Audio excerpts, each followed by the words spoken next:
Alright! Hello! Ay, wait. Bakit nag-play ulit siya? Okay. Okay na. Wala na. Tayo na ba yung nasa screen? No ba? Hindi alam mo nangyayari. Okay. Hello, everybody. Ayan. Meron na tayong viewers at saka mga commenters. Hello. Andito na si Ina. Nandito Dito na si si Ira. Hi, Ira. Si Jeraine. Si Moe. Hindi ko alam sinasabi nito ni Moe. May prize ba tayo today? Sabi nito. Sa live ni Ina yon. Char. Dito na si Momsh Donna. Ayan, pink daw tayo today. Tama ka dyan, Momsh. Hello, everybody. So, welcome to the live show of, hindi alam yung nangyayari, Trihoes and In Cosmic Dreams. So, this is again is a collaboration for this month. This was supposed to be last May. Kaya lang, marami nangyari nung May. So, June na lang tayo. Na naging July. Kasi July na pala ngayon. July 4. So, yun. I hope you guys are ready and excited for today's discussion. We're going to talk about Brother's Keeper by Julie Lee. Ayun. So, ayan. Sino ba mga dumating dyan? Si Trish. May prize daw si Trish. Ako yung movie. Okay, sige. Baka nakalimutan na tayo ng tao. Pakilala naman kayo, mga bakla. So, Trish, go! Hello, good evening. I am Trish of Tissue Paper. Mali talaga always. Ay ako, hoy kayo mga bakla, kayo ng taon talaga, mga badep. It's me, Gerald from Gerald the Bookworm. Kumusta kayo? Char. Ikaw na, Kat. Hello, ako pa pala. I'm Kat from Her Bookish Side. So you are in my channel. So again, guys, welcome to this discussion. Kung medyo sabog kami, huwag niyo na lang pansinin. Ganun talaga kami. So yun lang. So dito rin si Joy. Hello. Ang fresh daw nating tatlo. Salamat po. Wait, hindi ka... maliit na bagay. Hello. So, hindi ko alam kung sa akin, kung kayo ba yung naglalag o ako. Feeling ko ako kasi naglalagay sabay sa akin. Pagka nawala ako, alam niyo na gagawin niyo. Alright. Tawanan ka namin. Oo, tawanan niyo na lang ako. Okay, so please, before we start, follow niyo naman ang Trihoes at saka In Cosmic Dreams sa Instagram at sa Twitter because we post updates there and also like the graphics in there. May mga bagong pakulo, yung mga pa-video ng aming designer na si Trisha Paper. Nandun po yan sa Trihoes na social media. Alright, and of course, our links and socials are on the description box. If you want to follow us on like YouTube, hindi pa kayo nakasubscribe sa kahit sino sa amin, and sa Instagram and Twitter, follow nyo dyan. Pati yung OnlyFans ni Trish nandyan na sa baba. Joke. Yes. Alright. And also before we start with the discussion, just a few announcements. For this month, our July book club pick for Trihoes is The Silence of Bones by June Her, hindi ko alam ba sa akin. Pero yan, yung nasa screen ninyo ngayon. So this is a historical thriller that is also set in Korea. Puro Korea pala tayo ngayon. So this is going to be the discussion would be on the last week of July, if I'm not mistaken. So yon, sa channel yan ni Gerald, I think. Or ni Trish. Hindi ko wala alam. Kay Gerald. Kay Gerald. Sa channel ni Gerald yan. Yes. Okay, so yan ay thriller. All right, and also for In Cosmic Dreams, do not forget we are also back to the normal na tayo sa In Cosmic Dreams. The July book club pick is going to be The Girl and the Ghost by Hannah Alcoff. So this is going to be a ghost story about a girl and about a sad life or something like that. So the live show will be on the first Saturday or first Sunday of August. So we hope na basahin nyo itong mga libro na to and join us in our next live show. Alright, ayan. Sino yung mga nagko-comment? Wala daw lag sa YouTube. Salamat naman po talaga. Ay, okay. Alright. Now, what is Brother's Keeper is all about? Anyone sa mga kasama ko dito, baka may gusto mag-synopsis dyan. Hindi pala namin napag-usapan, hindi mag-overview. Nakakatawa talaga itong live show na to. Alam nyo lang kung gano'n nakakatawa. 10 minutes ago. Hindi ang na mga ako pangyayari. mag-synopsis. Sinambos niyo ako sa, ano yun, sa Dragon of Jinsay, yung mga walang yan. Nagsabi na siya na hindi ako. Okay, Gerald, mag-volunteer. Ano kasi, basahin, charot, inutusong basahin. Okay, itong Brother's Keeper naman talaga is a very heart-wrenching survival kind of story. We're going to follow our two characters, Sora and her brother, Young-soo, na talaga namang from North Korea ay tatakas sa puntang South Korea para takasan ang gera na kanilang kinakaharap. All of their challenges, all of the obstacles ay talaga namang mararanasan nila, malalayo sila sa pamilya nila, and talagang susundan natin sila sa kanilang paghihirap at mapagdi-deal, kumbaga, sa gera na ito. So, it is very thought-provoking and again, heart-wrenching. So, if you wanna read it or discuss it with us, spoiler-free, just stay on the live, Eme. Alam nyo, gusto ko yung energy natin. Parang walang nangyayaring kababalaghan sa likod ng camera. Alright, so yun, just historical context. So, again, tama si Gerald, it happened in North Korea, papuntang South Korea. So, it is during 1950s kung saan nagkakaroon ng civil war yung North Korea and South Korea. So, madaming pangyayari and it is historical fiction. So, medyo mas mabigat yung topics dito. But, let's start. Ang galing daw mag-overview ni Gerald, sabi ni Moe. Bigyan ng jacket yan. Ano ba? Si Moe, ito nakakaasar to. Si Gerald na lang kaya mag-overview every live show. Oo, Moe, wag ka kasing Moe, wag ka nang pupuri, Moe. Napapahamak ka ng tao, eh. Napapahamak dahil sa'yo.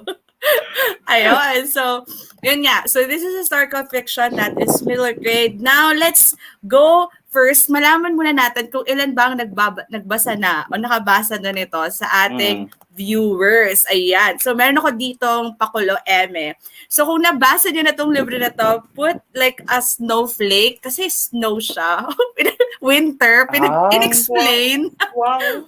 A snowflake on the comment section and sun naman kung hindi nyo pa nabasa. Kahit anong sun. Basta kung hindi nyo pa nabasa, go! 10 seconds! Binilangan. Kung hindi nyo pa nabasa, para alam namin yung extent ng aming gagawin. Ayan si Moe, nabasa na pala niya. Mamaya, Moe, mag-iyakan tayo mamaya. Mag-iyakan. Ayan si Ina, nabasa na niya to. Alam ko, napanood ko yung isa niyong video. By the way, happy anniversary sa booktube ni Ina, the Mood Reader. At ang kanyang very successful na live last night. Ayan, sakto pala, no? Buti hindi tayo nagsabay. Nagkataon lang talaga, hindi naman namin na plano. Ayan, si Donna hindi pa niya nabasa at saka si Arn. It's okay. So, again, as I've said earlier, sabi ni Mo, sorry iyak daw tayo sabay-sabay. Sige, mamaya, after. Si Trish ang unang iiyak, huwag kayo mag-alala. Okay.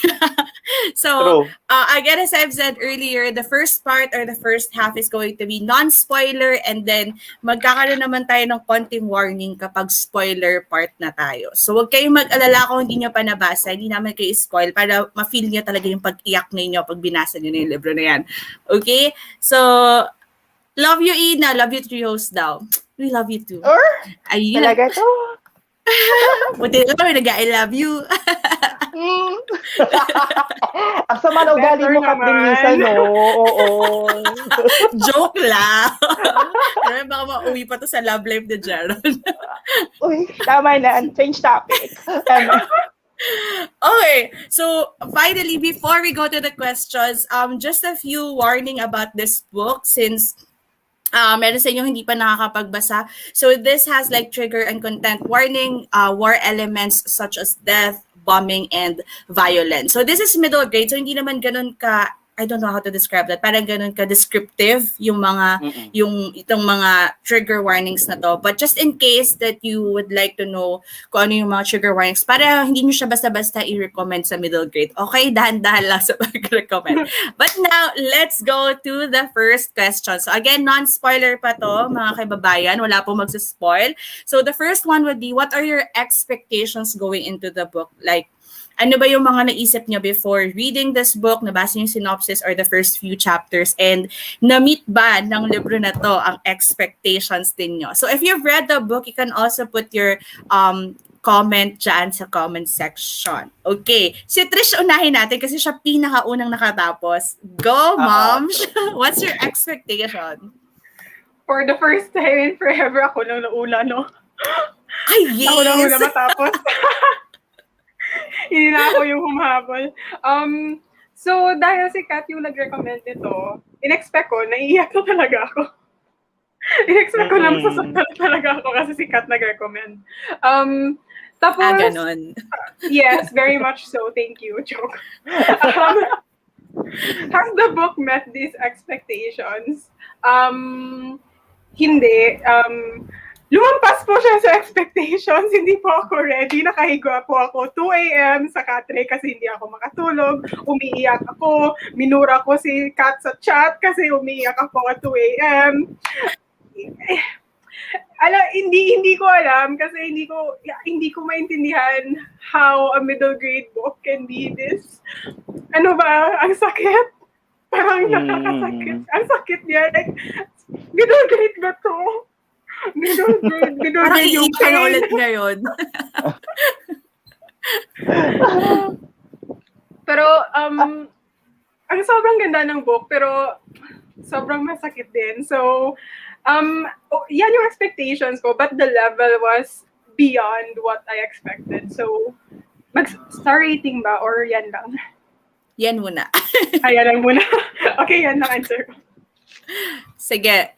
Ikaw, Ma'am Gerald, what's your expectations? Bilang kakabasa mo lang libro, feeling ko fresh na fresh pa yun sa'yo. Na-meet ba nila ang expectations mo? Ito kasi naman talaga, ang alam ko talaga, nung nirecommend mo to nga, it's going to be very like, tearjerker, mga ganon. Tearjerker talaga siya. Ano yun? Anyways. Hoy, cosmic games tayo. Ay, sorry. Cosmic games wala. Okay. Tearjerker talaga, in-expect ko na maluluha ako, ganon. And naluha talaga ako, sis. Hindi lang siya teary-eye, heavy teary-eye moment talaga siya. Oo, lalo na sa may ending part. But, expectation kasi, hindi naman ako nag-expect talaga sa libro. Parang wala akong set na expectation, something. So, nagandahan ako talaga. Pumasok ako sa libro na to ng walang expectation and lumabas ako ng talaga namang warm ang puso ko, malungkot, ganyan. At kahit pa paano ay may hope, kumbaga, para sa ating characters. Ayun. Walang expectations. Bawal mag-expect. Ayun. Parang hindi tayo disappoint. Ayun. So, personally, alam mo, hindi ko rin alam kung paano ko natagpuan tong libro na to. Hindi ko maalala kung sino nag-recommend. But I remember thinking na historical fiction and middle grade is one, parang it's very rare sa middle grade yung ganitong genre. So when I found it, I was really so excited about it because, yun nga, rare siya na makita mo yung historical fiction. Tapos ganito pa yung setting into a middle grade because usually it's like fantasy or contemporary, ganyan. So probably just the expectation just based on the reviews of like si Ina o kaya, si Ina kasi napanood ko yung video niya about Brother's Keeper. In-expect ko na talaga na magiging sensitive yung topics with regard sa book. And also, in-expect ko din na iiyak ako. Kasi feeling ko nakakaiyak yung cover. Nakakaiyak yung cover. Hindi ko na alam kung bakit. Parang feeling ko kasi sa middle grade, it will always make me cry because meron akong soft spot for middle grade. Sa mga bata talaga. Pag bata yung nahihirapan, parang gusto ko makipag-away, ganyan. Parang gusto ko makipag-gera, ganyan. So yun, that's my... para sa mga bata, hindi sa bata. May mga ilang bata na babwisit ka, pero gusto mo pa rin silang protektahan, parang ganun. So, yun yung expectation ko. And also, of course, for me, na-meet niya yung expectations ko. Parang, hindi ko ma-explain kung, siguro later, mas mahihimay natin ng konti kung bakit ganito yung na-feel ko na medyo conflicting din for me, but at the same time, kung umiyak ako, yes, umiyak ako. So parang, okay, na-meet niya yung atawag dito, yung tear ducts. Tear ducts ko, ano sinasabi? Ano yung tear ducts? Search ko muna sa Google, teka lang. Wala na Nagawa niya ako paiyakin. Ayun. Kaya, na-meet niya expectations ko. So, tingnan natin kung anong sinasabi. Oh, wait lang, dito yung pinsan ko. Hello, Jeko. Pa-shoutout daw. Yung aking pinsan, Cute. masipag manood ng live natin. Middle grade din yan. Sana nagbabasa siya para mas masaya. Ayan, sabi ni Arn, bawal mag-expect, masasaktan ka lang. Para may hugot siya. Totoo, ate. Totoo yan. Poker face. Ay, sorry. Ano ba? Sabi ni Kailan Mumi na lang, kay, sis? kay Paula daw ng her book thoughts. Kunya, niya to unang nakita before. Hindi ko na din talaga maalala. Tear duct. Ginawa mo namang bibis. Yes. Ginawa mo namang bibi yung luha mo. Kaloka. Ayun. So, in short, na-meet naman yung expectations po namin. Alright. Except for Gerald kasi wala siya expectations. But yeah, nagandahan siya. Okay, now, the next question would be, was the writing style, like at least for you, was effective in terms of giving the atmosphere of a war setting or historical fiction? Why or why not? So, again, as I've said, it's very rare for me to read a book that is set like that is historical fiction or set in a very serious setting, parang ganon. So, ayun, yung writing style ba, was it effective na iparamdam sa inyo na, okay, this is war or this is set in 1950s or this is set in Korea? Thoughts about Ako the na mauna, atmosphere mga of the book? mams. Go ahead, Moms. Yung charger, wait lang. Ano ba eh? Okay, so ang masasabi ko, di ba nga, chinat ko sa inyo na parang the writing style is very, like, straight to the point. Alam mo yon, yung parang very simple and very straight to the point. And siguro yun yung, kaya 4 stars lang yung binigay ko dito kasi parang doon ako nakulangan sa description ng writing style. Pero at the same time, naiintindihan ko rin naman kasi ang ating narrator is just 12 years old, di ba, nung nangyari itong mga pangyayaring ito sa kanila. So, we are reading it in first person's perspective. So, baka feeling ko kaya hindi rin ganoon, kumbaga binagay nung writer doon sa edad nung narrator. Pero kasi parang I want to have more depth pagdating sa narration or sa storytelling para sa siguro mas dama ko yung gera o yung hirap na pinagdadaanan nila. Pero dito pa lang sa simple writing style na to, medyo dama ko na siya, sis.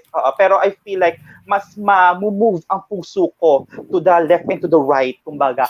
Kung ang talaga naman kanilang writing style is more descriptive and much may depth. Kasi, for example, if our main character is discussing a death, di ba, parang sobrang vague lang, sobrang vague lang nung kanyang mga na-discuss or sinasabi. So yun, but the setting, I really can feel the North Korea kind of moment dito sa settings na ito. And sobrang vivid din para sa akin nung place sa tinitirhan, like yung ilog na pinupuntahan nila, ng magkapatid, ganon.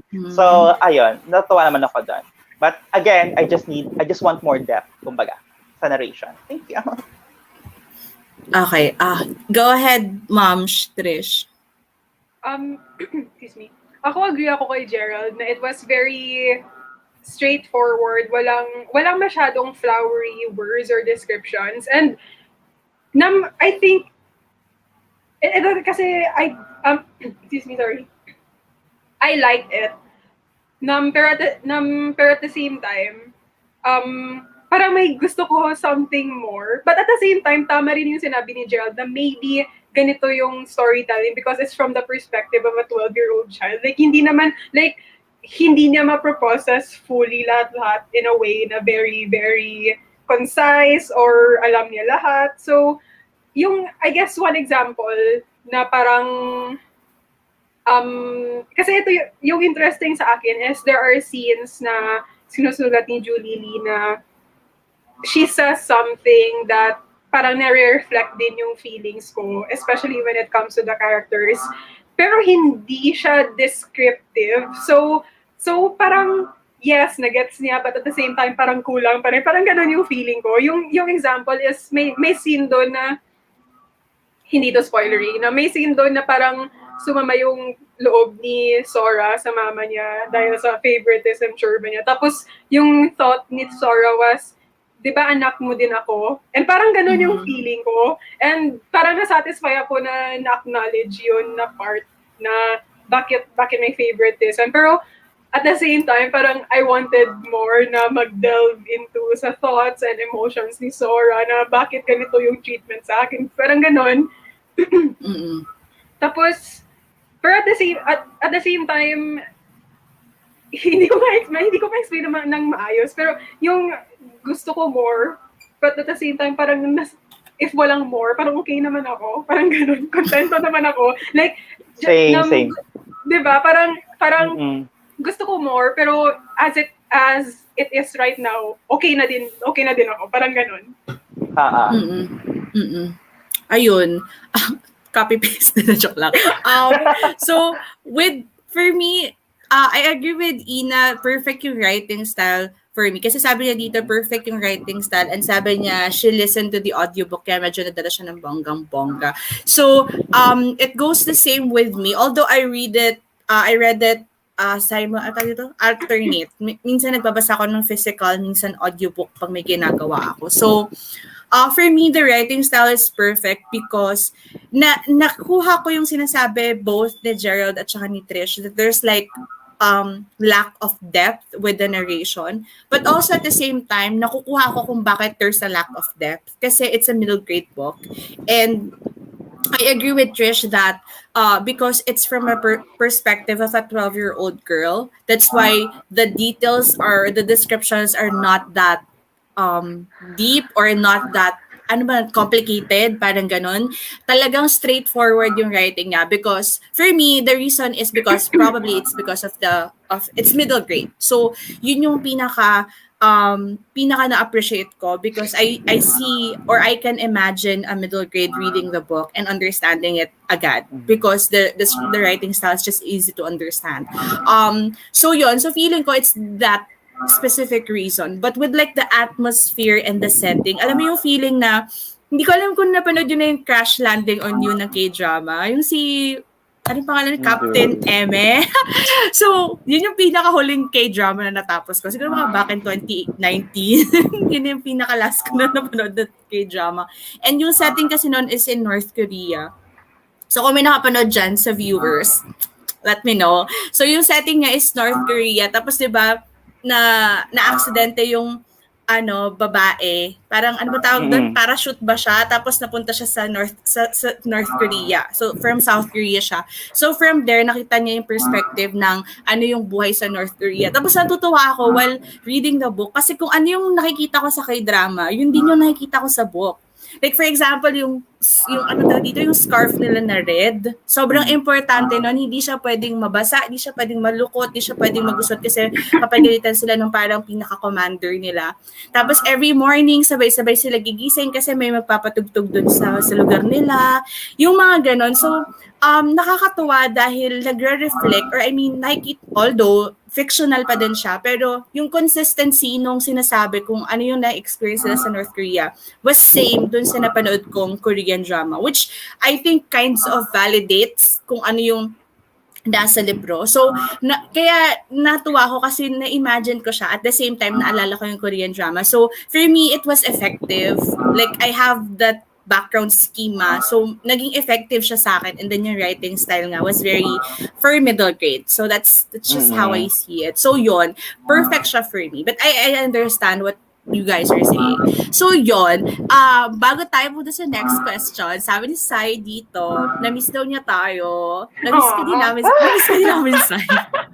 Don't worry, Sai. Monthly na to. Nag-break lang kami ng very slight kasi hindi namin kaya talaga. Ayun, tama si Wowie, si Captain Ri. Yung si Yoon Bin, ano ba yan? Nakikita ko yun lagi sa mga trailer, mga ganon. Yeah. Doon lang. Pero ang ganda talaga nung pagkaka-portray. Kasi hindi naman pina-portray na masama yung North Korea or mali yung ginagawa nila. It was more like paano comparison? Anong difference nung government nila? Si Jung Yuk-shi. Hindi ko Jung Yuk-shi. Yung government talaga nila sa North Korea ang talagang may kasalanan talaga. Oo. Meron bang internal alita na nagganap? Oo, nag-away si Cam by internal?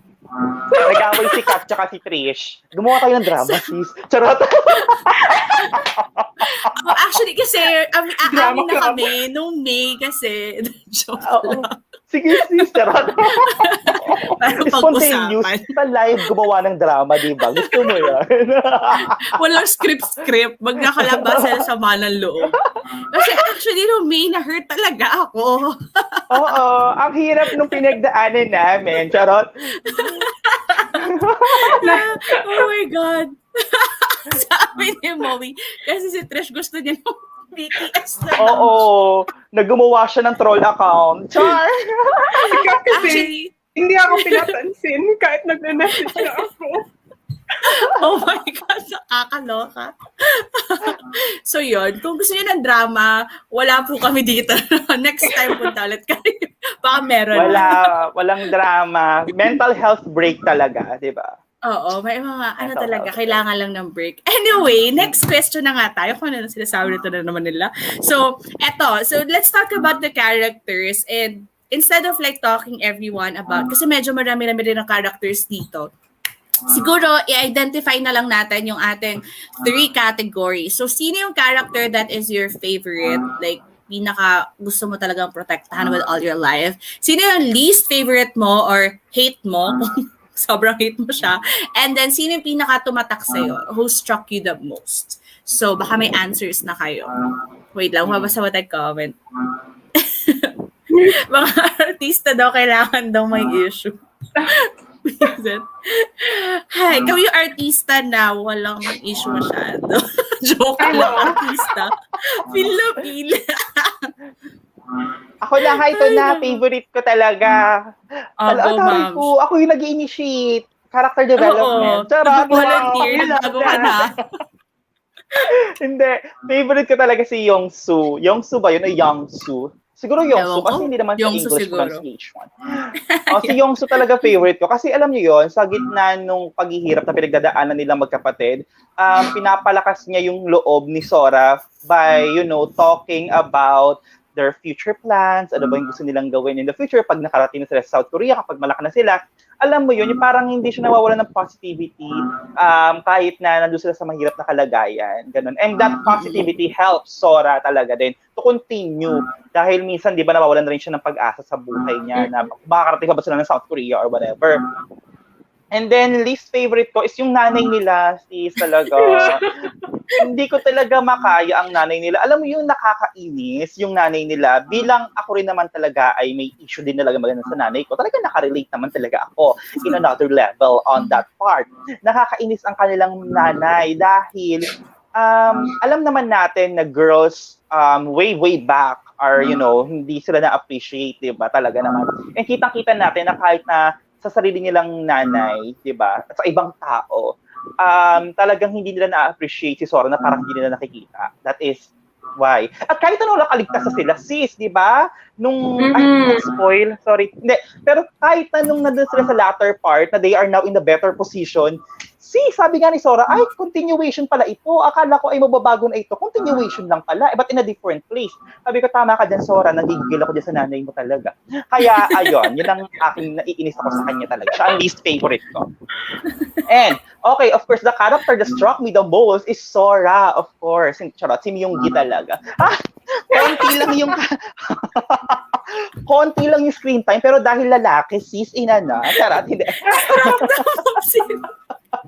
Hindi, si Sora kasi, si Sora because she is strong and at the same time, alam niya talaga kung anong gusto niya sa buhay, di ba, sis? Alam niya kung ano ang gusto niyang maging at nag-stick siya doon sa bagay na yon in the end. So, yeah, that's my answer. Kala ko si Myungki talaga. Ikaw, Ma'am Trish. Yung favorite ko, si Yongsu. Si Yongsu din. Iba talaga tama. Hindi ko kasi alam kasi ang sobrang caring at thoughtful lang ni Yongsu. In a way na parang ganun lang talaga siya na bata. Nung sinampal si Sora ng mama niya, tapos Nuna, okay ka lang ba? Like kahit na nagsa-struggle sila during sa journey nila papunta sa Busan. Parang he was always conscious na baka pabigat siya sa ate niya. He was always, yung scene dun sa, ano ba yun? Yung sabi niya hindi na siya makalakad. Tapos sabi niya kay Sora, umalis ka na lang. Shit! I mean, that is not something na a 9-year-old should be saying or thinking. Pero, hindi ko alam kasi, nababasa natin na ang maraming hinanakit si Sora when it came to her brothers. Kasi ayun, marami siyang sinacrifice for them. A girl of a mere 12 years old, parang ang dami ng burden yung nilalagay sa shoulders niya. And the whole time, parang si Youngso yung nasa likod niya. Like kahit hindi deliberate yung pag-support niya kay Sora, parang nandun lang siya talaga. Parang nandun talaga siya para kay Sora. Kahit sa mga maliliit lang na bagay. So, ayun, divert ko na. Sorry, hindi ko alam. Sinabi ko, nawalan ako ng words. Sorry, wait. Mag-charge lang muna ako. Laptop ko na. Ayun, habang nag-charge siya, sabi ni Ram, hello daw, dropping by just to say hi. Hello, ma'am. Hey, Ram. Ano ba yun? Ayan. Least favorite. Diyos ko, makakancel ako nito. Yung least favorite ko si Jisoo. Ah! Oh my God. Wait, sinabi niya yun sa akin. Alam ko yung reason, no? Pero hindi ko in-expect. Why? Ang annoying niya. Oh, wait. For context, si Jisoo yung 3-year-old na kapal. Oo, 2-year-old that time ata, sis. Oo, paano mo? Ganun ba sa bata pa yun? Hate na. Pero to, sis, alam nyo ba, may point na gusto ko mag-chat sa GC ng, ialay na lang nila si Jisoo. Oo, gusto kong sana sabihin na gano'n. Kasi sobrang inis din ako sa kanya at one point. Is, Girl, no, you're so talaga. Pinatulan. Nag-guilty ako kasi 2 years old, pero at the same time, ang annoying niya talaga eh. Like, binabasa ko, tapos iniisip ko, this is why ayaw ko ng bata. This is why ayaw ko ng bata. Just one spoiled brat niya. Nakakainis. oo. Alam mo yung scene na sinabihan si Sora na hindi na siya babalik sa school. Tapos, sabi sa kanya, bantayan mo si Jisoo. Tapos si Jisoo, ano yun? Yung tea na spill niya, tapos pumunta sa kamay niya, kaya napaso siya. Tapos, buti nga. Buti nga likot mo. May galit sa bata, sis. Annoying na talaga. Like, Oo, sis, annoying nga ni Jisoo. Totoo Hindi ko yan. in-expect yung sagot nito. I'm sorry, cancel na po ako. Naiintindihan ko po. Natawa ako. Anyway, moving on. Ay, sorry. Ang struck you the most, si Sora. Si Sora talaga. Like, alam niyo yung feeling ng bata pa kayo, tapos is either na mawala kayo sa department store, hinahanap niyo yung mama niyo. Ganon yung feeling ko the whole time na binabasa ko yung point of view ni Sora. Like, hindi ko ma-imagine being 12 years old, tapos ikaw yung responsible sa life ng 9-year-old brother mo. Tapos kailangan pa kayong mag-travel ilang miles papunta sa dulo ng bansa niyo. Tapos at the same time, kailangan yung may mga yung ang daming tao na hindi mo alam kung ano yung intention nila sa inyo. Like, hindi ko kaya. Parang doon talaga ako sobrang na-impress ako kay Sora. And na-impress talaga ako kasi sobrang talino niya. Like 12 years old. Anong ginagawa ko nung 12 years old? Ako nag-Chinese garter. Tapos, alam niyo yung scene, nung bumalik sila, babalik sana sila sa bahay nila. Tapos, may nakita silang mag-ina. Hindi ko yun na-gets. Sabi ko, bakit ang suspicious ni Sora? Tapos, shit, scary na situation. Hindi ko yun alam. Ang talino niya. Promise. True. Ang bilis niya umaksyon. Alam niyo yun? Yung parang hindi siya natatakot i-take yung action. Oo. So, sobrang sobrang resilient niya, sobrang brave, sobrang resourceful. As in, promise. Pero sabi ni Sai, pasabog ka daw sa sinabi mo. Sabi ni Bowie, cancel Jisoo. Jisoo is over party. Naloka ako. But yun, anyway, so sa akin naman, my most favorite character, sa akin talaga si Sora. Hindi ko talaga, siya talaga yung character sa book na gusto kong i-protect. Yung parang, kung pwede lang, kung totoo lang siya, yung gusto mo siyang protektahan, ganun. Wag na, baka maiyak pa ako, so hindi ko na-explain. Basta yun. Explain mo yan. Nilagay ko talaga sa Goodreads doon kung gano'n ko siya kamahal. Mamaya tayo umiyak after na pang may spoiler na para pwede tayo humagulhol. Tapos, tapos ang least favorite ko, yung nanay nila, hindi si Jisoo yung nanay nila. Siguro kasi, nasasabi ko to kay Trish, hindi kasi na-redeem sa akin yung character ng mom nila na parang kahit nagkaroon na ng time or part na nagkaroon na ng usap, ganyan, or something like that. Parang for me, kulang yung lahat ng pinaramdam mo kay Sora, simula nung, like for 11-year-old ba siya, or 12 years old, parang kulang yung usap na yon. Parang hindi yun sapat sa sobrang sakit nung sama ng loob na naipon ni Sora para sa'yo. Parang hindi ko siya mati kasi hindi ko talaga alam. Kasi feeling ko, pag nanay, sabi nga ni Trish, sabi niya, dito ang problema natin yung nanay. Sabi niya, kasi dati, di ba, nung mga nakaraan, parang favorite natin yung moms, ganyan. Sabi ko, kasi tapos na yung Mother's Day nung May. Father's Day naman kasi nung June. So, dito, love natin yung father. In fairness, timing din naman talaga. So, yun, parang, meron talagang mga times na hindi mo na-expect. Ang sakit kasi ron pag gagaling sa sarili mong family, lalo na galing sa sarili mong parent, na parang ayaw ka nila, parang ganon. Alam mo yun, ang sakit, oh my God. So yun. Tapos, siguro, pinaka nag-struck sa akin is si Young-soo. Pero baliktad lang, no? Kasi siguro the part where nung una, parang naiinis din ako kay Youngs. Medyo ganun yung feeling ko sa magkapatid kay Jisoo tsaka kay Youngs. So, naiinis ako kasi, alam mo yun, pinanganak lang kayong lalaki. Parang walang special sa inyo. Alam mo yun, parang gusto mong sabihin na pinanganak lang kayong lalaki. There's really no special. Bakit kayo lang yung may karapatang mag-aral? Bakit kayo lang yung may karapatang sa ganito? Bakit kailangan si Sora magsasacrifice dahil babae siya? So, naiinis ako dun sa notion na yun. And hindi naman nila kasalanan, pero naiinis lang ako dun sa part na yon. So, parang si Youngso, akala ko makakainisan ko siya. Tapos habang tumatagal, nagde-develop yung love ko sa kanya. Alam mo yun, parang si Sora, kasi sa perspective siya ni Sora.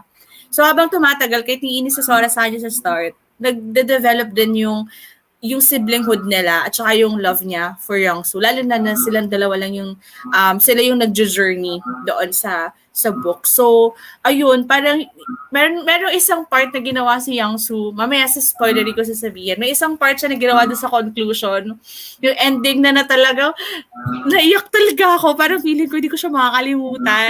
Alam niyo yun, parang oh my God. Youngsu, mahal na kita talaga. Gusto kita alagaan. Parang ganon.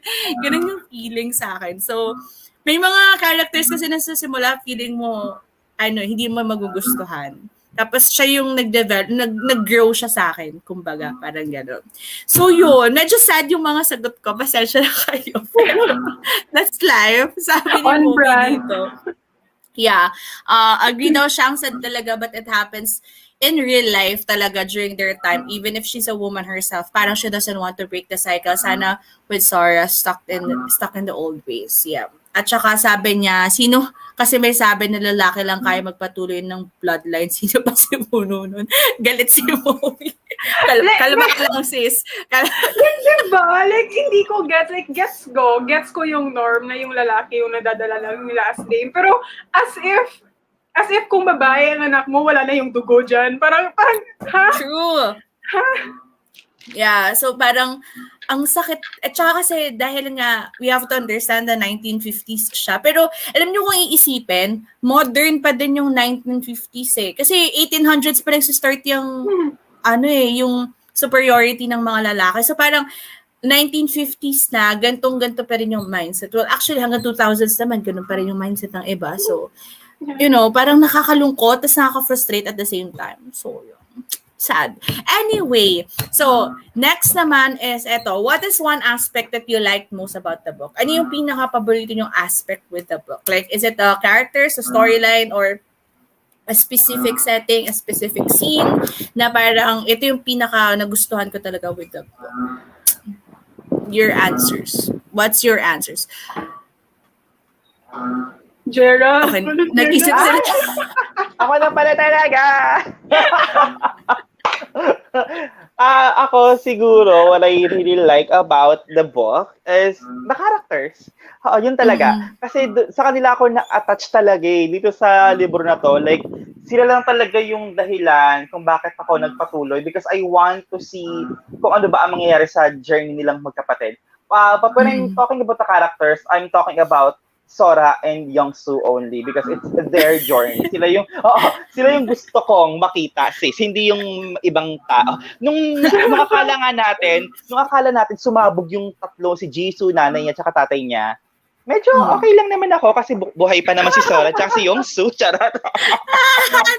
Okay lang kung wala si Jisoo. Kasi diba si Jisoo, nung nagtatago sila doon sa may mga mais-mais, iiyak pa si Bakla. Nakakainis. Gusto pa mahuli. Okay, naalala ko na naman. Okay, but anyways, talaga naman, it's Youngsu and Sora's character, yung journey nila. At ito pa, yung sa may, nakita ko rin yung kung paano nag-struggle yung mga taga North Korea, no? Sila talaga yung nakita ko yung paghihirap dito sa storyang ito at sila yung sinundan ko dito. That's my favorite aspect, the characters. Perfect. Ikaw, Ma'am Trish, what's your favorite aspect of the book? Ako yung favorite aspect ko is actually kung paano pinortray ni Julie Lee yung warfare in a middle grade. Kasi to be honest, hindi ko alam when I started the book, hindi ko alam how do you portray warfare in a way na hindi siya ma-off sa ganitong age range. Tapos, sobrang na-impress ako because, ayun nga, di ba sabi ni Gerald, simple, straightforward yung narrative niya. Pero at the same time, parang yung impact niya was very clear. Like, yung scenery niya, yung mga nangyayari, she was, parang mag-si ako, wait. Sorry. Ang simple lang pagkasulat niya, pero nafe-feel ko yung kaba, nafe-feel ko yung fear, nafe-feel ko yung carnage of warfare, yung consequences niya. Yung part sa bridge, Diyos ko, yung part sa bridge, sobrang sumama yung pakiramdam ko. Kasi hindi siya gory, hindi siya descriptive, pero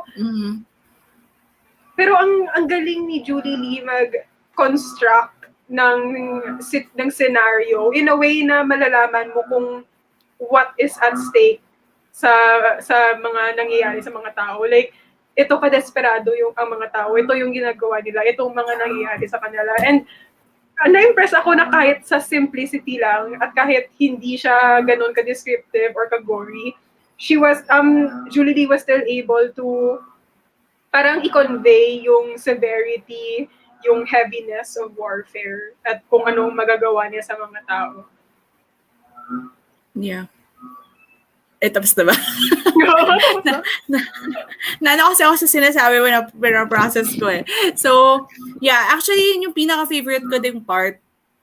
Almost same with Trish is how like it was narrated in the middle grade. Na-amaze ako, again, as I've said, it's very rare for me to find a middle grade book that has this very heavy topics, let's say sensitive topics, kasi yung as I've said earlier, may mga trigger warnings siya, although it's not like very descriptive, unlike kapag adult or young adults yung binasa mo, hindi siya ganun ka-descriptive, pero at the same time, yun nga, meron siyang impact, yung mararamdaman mo kung ano yung gusto niyang iparating. There's a lot of scenes in the book that nai-imagine ko siya sa utak ko kahit gaano kasimple yung yung writing style. And for me, it was effective kasi she doesn't, or the author didn't need to use complicated descriptions for me to feel that scene or that setting. So para sa akin, my most favorite part of the book, or my most favorite aspect of it, is how it was portrayed, like the narration of it. Ang galing no narration niya with Sora. Mm-mm. So I think that's Mm. like my most favorite one, because I feel like hindi lahat ng tao kayang gawin yun. Hindi lahat ng authors kayang gawin yun. And I'm excited to read more books from this author. I also, medyo na-remind din ako sa Pachinko. Kasi remember when we were talking about Pachinko, parang naalala ko doon na na parang yung author, meron siyang way, si Min Jin Lee, may way siya to narrate a historical fiction in a way na hindi siya boring, kahit gano'ng kahaba, kahit gano'ng kadami yung nangyari. So, medyo na-remind siya sa akin, parang adult author si Min Jin Lee, tapos naalala ko si Julie Lee as middle grade author. So, ganun yung, wala lang, parang na-amaze lang ako how immersive, how atmospheric the writing style is, na feeling mo nandun ka talaga. So, yun. Tsaka, very insightful. I think that's one also aspect na sobrang nagustuhan ko. Very insightful. And kung binasa niyo yung author's note, makikita niyo kung nakaka-goosebumps siya. Kasi sinasabi dun yung inspiration ng book. And to think that it really happened in real life, it was really, alam mo, chills sa buong katawan mo na, oh my God, Parang nangyari Poppy tong War part ulit. na to. Parang Poppy War, diba? Kasi may, yun nga, yung part ng sa train, kung maalala niyo yung scene na yun, yung sa train, na sinabi daw ni sinabi ni Julie Lee sa author's note, I'm sorry, sinabi ni Julie Lee sa author's note that it really happened during the time, that sa train, kasi recollection yun nung pinagdaanan ng mother niya. So yun, parang, oh my God, that was really heartbreaking. At saka wala talagang nananalo sa war. So yun siguro yung pinaka nagustuhan ko dito, yung reminder na yun para sa akin. Now, dahil ito yung nagustuhan natin, ano naman yung isang aspect na hindi nyo masyadong nagustuhan or you just wish to improve it? Hindi naman ibig sabihin that you hate it, but probably sana na-improve ng konti itong part na to or itong element or aspect na to. Parang inisip ko si Jisoo yata yung sasagot ko sa Na-trigger. Non-spoiler pa din, ha? Ako mauna, okay lang. Sige, push me na, ma'am. Ako yung the same sa sinabi ko earlier. Like, okay lang sa akin yung kontento ako with how it is right now, how the story is narrated right now. Pero, ayun, sinabi ko, there are moments na I wish na there was more insight to how Sora was thinking or feeling. Pero, before ako mag-continue, very, very kudos kay Julie Lee. Kasi it's very impressive na ang point of view is from a child, a 12-year-old girl. And habang binabasa mo, isip bata talaga. Like, you can really tell na this is a 12-year-old girl in the middle of a war. So, ayun, parang that was portrayed. Pero meron talaga scenes na gusto ko lang malaman more, Char. I guess an example would be yung part with her mother. Like, parang that was a pivotal point na nagpapalabasa na ng sama ng loob. But it was still a very straightforward scene. And hindi talaga ako nasatisfied doon. Like, like, yung feeling ko, yes, pinag-usapan nila. But at the same time, no, gusto ko pa lang more. Gusto ko malaman talaga ng mama ni Sora kung anong ginawa niya sa anak niya.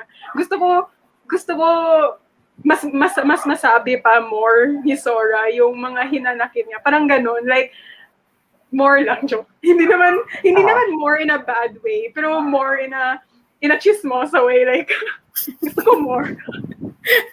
Sort of more chismis. More chismis. Ano feeling mo, girl? Parang ganun. I agree. Agree ako doon, sis.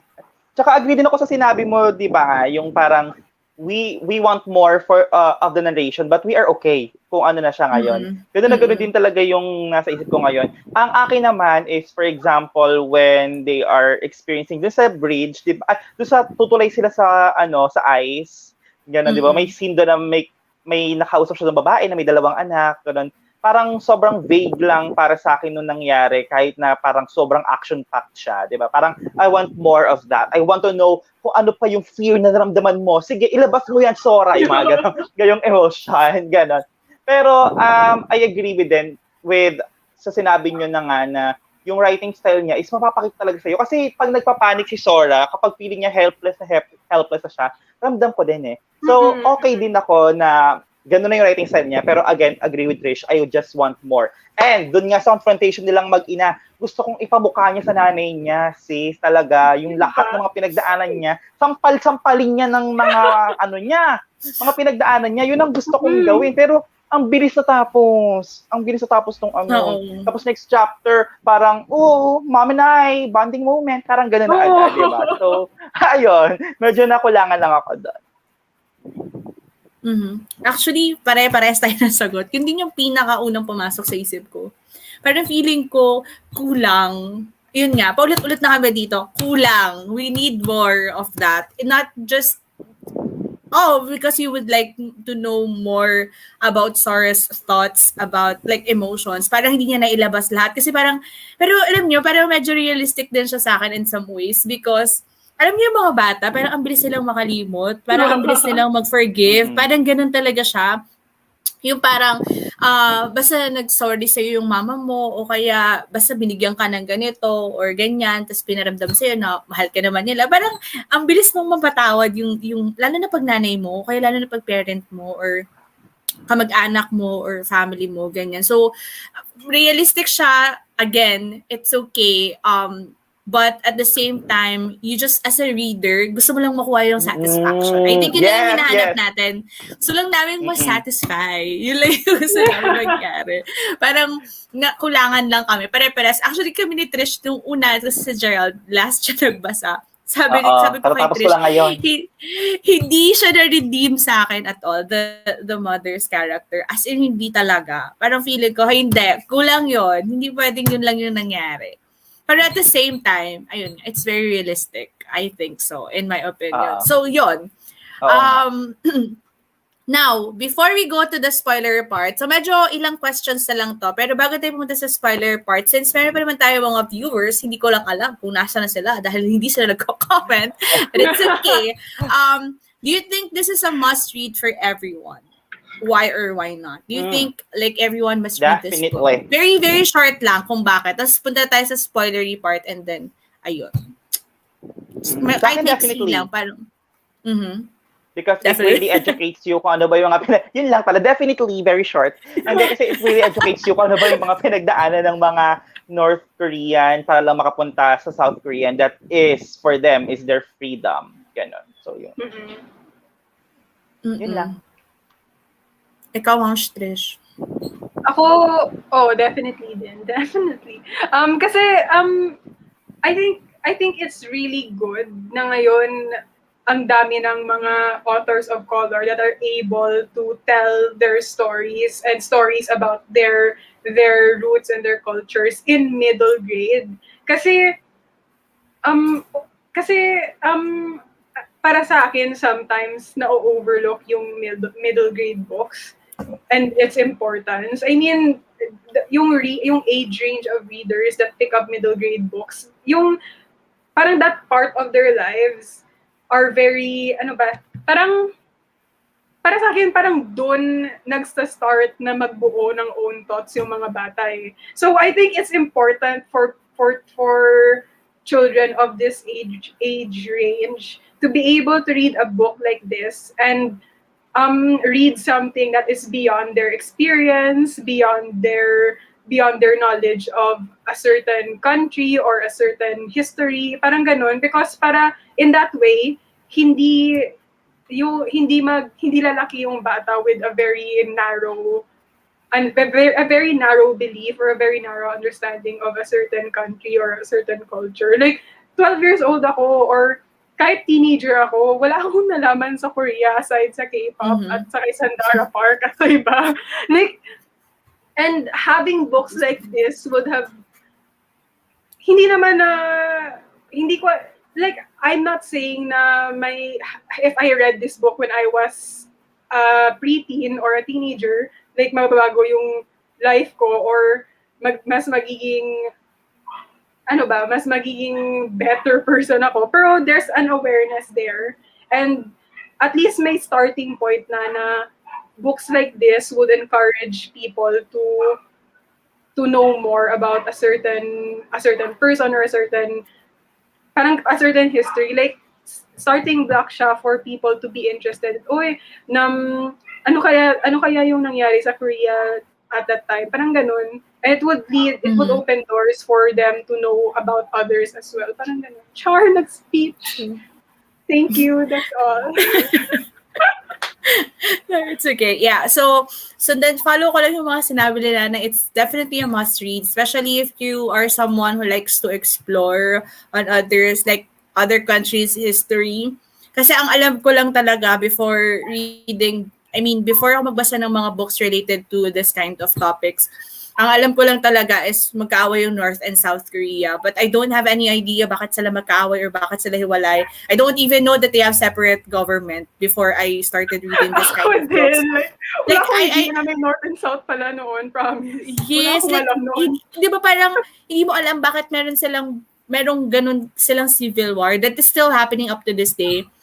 So for me, this is such an important book, especially kung kayo naman yung klase na reader na hindi naman kayo madetalye. You're just someone who likes to begin with a specific topic, for example, or gusto mo lang ng introduction, ano bang meron sa away ng North and South Korea. Although we cannot really say na very valid lahat ng nandito because still it's a fictional book. But for me, it's a must read because tulad ng sinabi ni Trish, it opens you to new information or an insightful read about what is really happening. That's why I'm so happy that it was in middle grade. Kasi as early as 12 years old, since meron ng formation din sa utak mo, yung idea sa utak mo, at least meron ka ng, kung 12 years old ka at mabasahin mo yung libro, you already have an idea what's happening. So, for me, it's very informative and educational. Kaya it's a must read. And then I remembered a review na sinend ni Trish before, a few days ago, I think. Yung sinend ni Trish na review sa Goodreads wherein, sabi niya, Trish, parang it's very heavy for children or for middle grade or something like that. Yeah. Yung nakakainis. Oo, yung nakakainis na review. So, sabi niya, depressing daw para sa mga middle grade. Yeah, depressing. Which is actually the point of the book. You should feel something when you read this book. Because kung wala kang na-feel, ibig sabihin walang ginawa sa yung libro. Diba? So ayaw lang siguro nilang ma-depress ng mga tao dun sa, alam nyo na kung taga-saan sila. So, ganun sila usapan. Basta white anyway, sila. Sure. White sila. Ayun, sabi ni Moe, nasa background daw niya tayo. It's okay, no worries kung hindi ka mag-comment, it's fine. Sabi niya, everyone should read this since there's not a lot of books about North and South Korean War, which is true. Tsaka very rare kapag galing yung POV na taga North Korean. That's why it's very interesting. And sabi niya, it's in middle grade, so it's not super heavy. Historical fiction na thick basahin, but it's heavy in its content and it makes sense. So I think also kung nag-start ka sa historical fiction, magandang magsimula sa ganitong klase ng books in middle grade. So now we are moving on to the spoiler parts. And lahat ng discussions dito, if you haven't read this book, you can exit now. Pwede mong balikan tong live na to on my channel if you have read the book already and check our reactions on the ending of the book. Pero kung hindi mo pa nabasa, go ka na because major spoilers ang mga susunod na tanong. So we have here like last 3-4 questions and then we're gonna end the live. So sino tong nag-comment na to? Okay, agree lang daw. Si Moe. Okay, again, spoiler. Hindi na namin sagot kung na-spoil kayo dahil nag-warn na kami sa inyo. Okay, True. Bye. Thank you for watching. So yun. So next question would be, how did you feel about the conclusion? Eto na. Do you think that the death of that character was necessary in this book? or what is your like general thoughts? Let's talk first with the death of Young Soo. Vivek With the OG, death of char. Vivek OG. let's talk first with the death of Young Soo. Like how did you feel about it? Sige, sino gustong masimula? Umiyak ba kayo? Mhm. Masyakit, sis. Nagtiri ito lugok. Kasi hindi pa favorite kasi yung akala ko talaga mamamatay siya sa gera, ganun. Pero sis, nandun na siya sa comfort of their home, kumbaga, di ba, nung nawala siya. And, nakakalungkot sobra kasi favorite character ko nga si Yongsu. Tsaka sobrang laking ng attachment ni Sora sa kanya. So, ramdam mo talaga na sobrang malulungkot si Sora kapag nawala si Yongsu. For me, siguro, hindi ko alam kung necessary ba. Hindi ko masabi kung necessary ba na dapat mamatay siya. Ganon. Kasi, ewan ko, feeling ko, pag namatay kasi siya, di ba, parang it will affect Sora so much. So, feeling ko additional drama. Additional drama kay Sora. Additional emotional trauma kay Sora. Ganon. Pero, ayun, sana na lang hindi namatay kasi feeling ko okay naman na hindi siya mamatay. Pero para siguro kurot para sa mga magbabasa, kumbaga, ay pinatay siya ni Julie Lee. Si Julie Lee pumatay. Ayun. Pero feeling ko, hindi naman necessary kasi, Sora can parang still, okay lang. Oo, Sora can still, chase her dreams or she can still talk back to her mother nang buhay naman si, di ba, si Yongsu. So, ayun. I just don't get it. Char. Arte. Ikaw, Trish, what do you think? Umiyak talaga ako sa conclusion, promise. Sobrang sad ng conclusion. Shinare ko yung book sa best friend ko. Hindi nabasa ng best friend ko yung book, ha? Pero nung sinabi ko sa kanya na namatay si Yongsu, after everything na nangyari, umiyak siya. Umiyak siya na hindi niya nabasa yung book. Ganon kasad yung death ni Yongsu. Tapos, do I think the death was necessary? Honestly, ako din, I don't, in the context of the story, I don't think it was necessary. Kasi, tama yung sinabi ni Gerald, after the death, parang, yung impact niya was not really, syempre may impact, pero not in a way na sobrang heavy or that would directly affect Sora or the others. Kasi tama yung sabi ni Gerald, kahit hindi namatay si Yongsu, events would have still led Sora to stand up for herself. Events would have still led Sora to reconcile with her mother. Parang ganun. So, in the context of the story, yung cause and effect, hindi ko gets kung bakit kailangan mamatay si Yongsu. At the same time, aaminin ko, nung binabasa ko, tapos nagkasakit na si Yongsu, hindi ko ma-imagine na buhay pa siya sa end. And nagulat, doon ako nasaktan kasi I was expecting na mamamatay siya during the trip. Tapos sobrang nasiyahan ako. Same. Nung dumating sila sa Busan. Grabe yung relief. Wala na, he doesn't have much. So, binigyan mo ako ng hope at happiness, tapos kukunin mo lang. Parang ganun yung feeling ko. So, yan ang feelings ko about the death.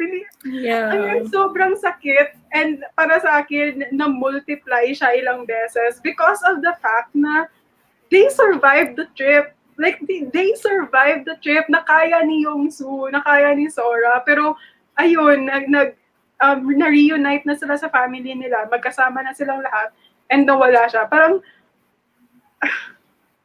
hindi ko ma-imagine yung sa part ni Sora to, yung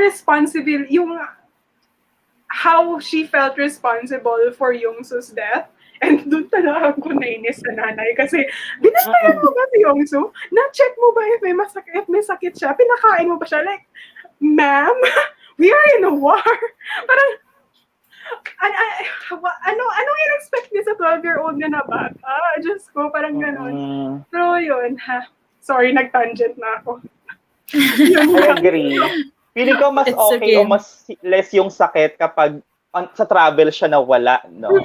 Pero Sis, binigyan nga tayo ng pag-asa, sis. Diba? Pinasaya Paasa tayo talaga, para sabi ni durugin, Moe. ganon. Nakakaasar. True. Pero, How about you, Kat? alam niyo yung feeling, parang kanina pa natin ito pinapaulit-ulit. Alam niyo yung feeling na hindi mo hindi naman sa hindi mo nagustuhan, pero ayaw mo sana nung nangyari, pero naiintindihan mo kung ba't siya nangyari. So for me, that was the conclusion in my opinion, especially Youngsu's death, na parang I don't like it to happen, but I understood why it has to happen. I don't think it's necessary per se, pero nakukuha ko kung bakit ginawa ni Julie Lee. Because in our mind, Youngsu is going to die or siguro may mamamatay sa kanila because of that trip, because of that, yung pagtawid nila ng border. Pero dahil nga, inisip siguro ni Julie Lee, akala nyo dyan mamamatay. Mali kayo. Alam niyo yung feeling na parang na-outsmart ka ng author. Ganun siya katalino kasi na-outsmart ka niya. Kaya naintindihan ko kung bakit kailangan mangyari. Pero ayoko nung nangyari. Yun, parang ganun yung feelings ko na hindi ko siya gusto, pero at the same time, I understand why it has to happen. So yun, feeling ko kasi nung, alam niyo naman, mahilig ako sa masaktan sa libro. So parang feeling ko, nakikita ko siya lagi sa mga plot. Alam niyo, dapat talaga, dapat talaga pag nagbabasa ako, iniisip ko din yung mga previous books na nababasa ko. Kasi parang lagi ako na-outsmart. Parang palagi ako umaasa, tapos sasaktan lang ako. Parang ganon. Parang, palagi kang aasa na magiging okay lahat kasi ayan na, nabigyan ka na ng chance or whatsoever. And then, ayun, may last chapter pa pala. O kaya, may last 3 chapters pa pala. So, dapat di ka muna nagsasaya. Parang gano'n. Dapat di ka muna, mali talaga. Yan yung lesson natin sa libro na to. Alam Huwag mo, ma'am, aasa. sa Kindle, makikita mo kung ilang percent ka na. Nung dumating sila sa Busan, happy ako. Tapos makita ko, shit, 73%. 73% pa lang. Pero pang 27%. So, yun. Parang feeling ko din, alam mo, same feels. Pero actually, medyo makapal pa yung natirang page kasi may author's note, tas may historical background, ganyan. Pero medyo naisip ko na, ano pa pwede mangyari? Nakarating na sila ng Busan. So, parang, hindi ko alam kung anong mararamdaman ko. Tapos, hindi ko alam kung makakaramdam ba ako ng relief na nandun yung buong pamilya nila.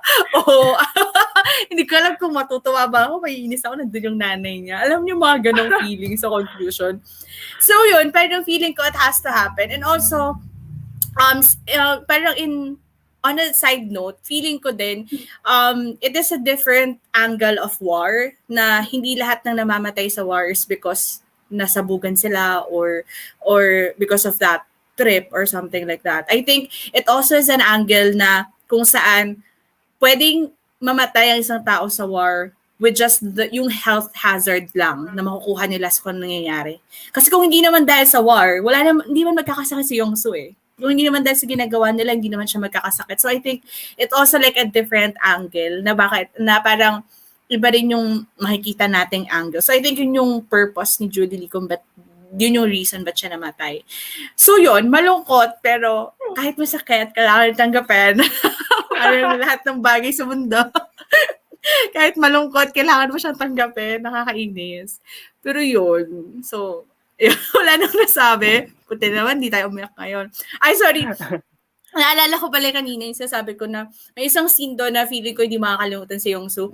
Alam niyo yung di ba yung map na nilukos niya, tapos binato niya sa room. Oh my God, yung iyak ko doon, grabe, hindi ko talaga in-expect. Sabi ko, shit, oh my God. Tapos inano niya, ano tawag doon? Parang Pinlatin niya. Oo, mamamatay ka na lang. Iisip mo yung ate mo. Uyak na talaga ako. Ayoko na. Ayun. So, yun. Kaya hindi ko siya makalimutan. Ayoko na. Yung nalungkot ako, yung isang scene na kasama din yung map, is yung pumasok si Sora, tapos pinakita niya yung map yung, so tapos sabi niya, hoy, tignan mo, nandito na tayo sa dulo ng Korea, tapos malapit na tayo sa Hawaii, pwede na tayong pumunta ng Amerika. Oo, yun, yung nag-usap sila. Oh my gosh. Tapos ang devastating kasi laging sasabihin ni Youngsu na ano ba yun, na pag nakapunta tayo ng Busan, nangingisda ako, lahat ng uri ng isda. Oh my God, sa so, sila ng Busan, hindi na siya nakabangon. Bakit? Nagawala na ako. Hindi ko kaya. Ayun. Sige, last question na before we give our Before we final cry. thoughts. Last na talaga to. So this is the final question. Do you think Sora got what she deserved in the end? Why or why not? So tingin nyo ba nakuha naman ni Sora yung deserve niyang buhay? Buhay sa dulo. Oo. Kasi siya yung for yung pinaka-kawawa na character. Oo, totoo yun, sis. Ako, Mm-mm. oo, nakuha niya. Pero alam nyo ba, in the end, doon na doon siya sa dagat, sis. Kinabahan ako. Doon sa dulo, nung doon siya sa dagat. Di ba, umaagos siya, Yeah. balakad siya sa dagat. Sabi ko, hala, magpapakamatay ba si Ate Bill? Buti hindi naman No, nagpakamatay, please sis. no. Di naman lang pala niya yung alon, sis. Sabi ko, ay, buti naman, Zay.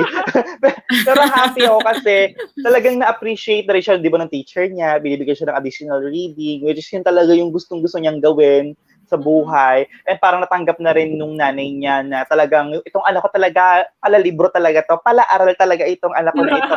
So, okay lang, ganun. So, hindi na siya ini-expect na tumulong sa gawaing bahay, na parang nilitian lang siya nung nanay niya ng tuwa nung sinabi niya na, tutulong ako, I will go home early to help. Di ba, ganun? Parang napangiti yung nanay niya, thank you, parang gano'n. Wala na yung hinanakit, kumbaga. So, di ba, Moe? O akala natin magpapakamatay siya. Wait, nagpakamatay ba siya o hindi? Ano ba? Hoy, Hala, ano ba? baka Akala niya open-ended. din. Kayo, ano ba pagkaintindi nyo nung nandun siya sa dagat? Wala naman. Yung sa akin, Okay. parang pinil na lang yung ocean para sa kanya. Same. Parang ganon. Okay lang yung ocean. Okay. Pero I think she got what she deserves. She's sad. Mm-mm. Mm-mm. Happy ending Alam siya. nyo kayo, gawa-gawa Happy kayo. ending siya. Sabi ni Moe, nagdra-drama kasi, hala open-ended ba? Ewan ko sa inyong dalawa. Kasi lumakad Baka siya mamaya- Palalim siya ng palalim, sisi. Sabi ko, ay, oh my God. Babasahin ko nga ulit yung ending dahil sa inyong dalawa. Baka iba Pero pala feeling ko interpretation ko. hindi itatapon ni Sora yung mga pinagdaanan niya that easily, di ba? Oo. Feeling ko hindi siya magpapakamatay. Hindi niya itatapon yun for that. Oo. How about you, Especially Trish? since, parang, sandali lang. Kasi hindi ako mapakala sa sinabi niyo. Na-overtake ako. Feeling ko hindi natatapo yung Sora yun. Kasi yun nga, di ba, kahit sa deathbed na si Yongsu, yung tinatanong pa niya kay Sora is, mag-aaral ka pa dito, ate? Parang gano'n. So, klaro, it was clear that Yongsu wanted her to live her life. So, no, hindi siya napakamatay na ba? Mag-swimming lang. Nagsiswimming lang si Ito. Sabi ni Hindi siya Moe, nagpakamatay. nag-swimming. Nag-swimming lang daw. After grad Nakakaloka. swimming. Sabi natin, girl. After grad swimming. Ayun. Okay, go. Trish, ano ang tingin mo? Nakuha ba ni Sora? Pinag-isip nyo ba kami mga langya kayo? I think Sora got what she deserves, and honestly, she deserves more. She deserves her own house and lot. Deserve niya ng sasakyan. Deserve niya ng lahat ng mga gandang gamit sa buhay niya. Deserve niya na wag na siyang ma-heartbroken ever again. Deserve niya maging happy forever after. Deserve. Dapat lahat Deserve. ng pain na naranasan niya during that whole journey, ibigay sa kanya in happiness tenfold, parang ganun. True. She deserves True. so much. She deserves so much more kung ano man yung naranasan niya. So yun, deserve niya po. Deserve niya makapag-aral ulit. Deserve niya magkaroon ng magkaroon ng family na na-appreciate siya. So yun, deserve niya yun. Siguro kulang lang sa amin ng satisfaction sa confrontation scene, but she really deserves it. True. Tsaka kung feeling niya okay na yun, wala naman tayong magagawa. Kung okay na yung confrontation nila, wala naman tayong magagawa. Ayun, okay. Last question would be, what are your final pa, no? Redundant ka, Kat. Final thoughts, and what's your final rating about the book? Sige. 4 Kayo. stars. 4 stars Final talaga thoughts. ako. And 4 stars ako dahil kulang lang ng isang star dahil nga dun sa parang I need more depth of the narration on some parts. But overall, I really enjoyed kung paano ba ako nabigyan ng perspective about the war na naranasan nila, yung hirap na pinagdaan nila ng hope for Sora's future. And also, I just enjoy how it's easy to read. The short chapters makes me feel na like sobrang bilis ko magbasa. Alam niyo, kahit hindi pa ako tapos kanina, 50% pa lang ako kanina, hindi ako natakot. Kasi, alam ko na madali ko lang siyang mababasa. That's why I really love this book. This is very accessible, easy to read, hindi mahirap intindihin, bagay na bagay sa mga young readers because it will really do something in their understanding of the different parts of the world. So, white kids, go ahead and read this book. Okay, yan lang. Shout Four out. stars. Shout out to white kids out there. Okay, Trish, ano ang iyong final rating and overall thoughts? Rating ko, 4.5. Yung 0.5 dahil kay Jisoo joke. Speaking of Jesus, sorry sandali lang to. Sobrang funny para sa akin yung fact na nung dumating na sila sa Busan, yung unang nakita nila ay si Jisoo. Sobrang funny para sa akin kasi tumabi ka nga, saan yung tatay? Ipakita yung tatay. Natakot pa sa kay Sora. Nung nakita si Sora, di ba? Natakot. Ang batang to. Charot. Joke. 4.5. 4.5 joke. Yung 4.5, malaki naman yan. Yung 0.5, I think is yung confrontation lang talaga ni Sora at ng mama because I was looking forward to that scene so much because alam ko na it would come tapos hindi ako na-satisfy. Pero yung overall thoughts ko is sobrang powerful ng book, sobrang moving. Like hindi ko alam yung times na napapause ako to just think kung gaano ka-severe yung nararanasan ni Sora and ng mga tao overall in this war. Just yung parang sorry, para sa akin nga it's not really for me personally my experience reading this book was dahil matanda na ako, it wasn't an educational experience. It was more of an experience siya. Like, i-experience mo yung pinagdaanan ng mga characters. It's more of parang para sa akin, an opportunity to put myself in the shoes of others para maintindihan lang sila. So, wala lang. Ang sobrang ganda ng book na to. It's joke. hindi ko explain, pero ang ganda, basahin niyo. Yeah, agreed. So yun, ako if I'm going to rate it, siguro mga 4.5 din. Pero borderline 5 stars siya sa akin because it's a book that will, it will make you think and it will make you understand a lot of things. It's a book that surprised me in a way na parang hindi ko siya in-expect to read something like this in the middle grade. But at the same time, it doesn't take away the fact that it's for middle grade. So it's just like a perfect, I don't know, it's just so perfect for me. Yun lang yung kulang yung confrontation scene. But regardless, parang feeling ko it compromises everything. Sobra. Tapos yung iyak ko dito, ibang level din. So siguro kaya. Uy.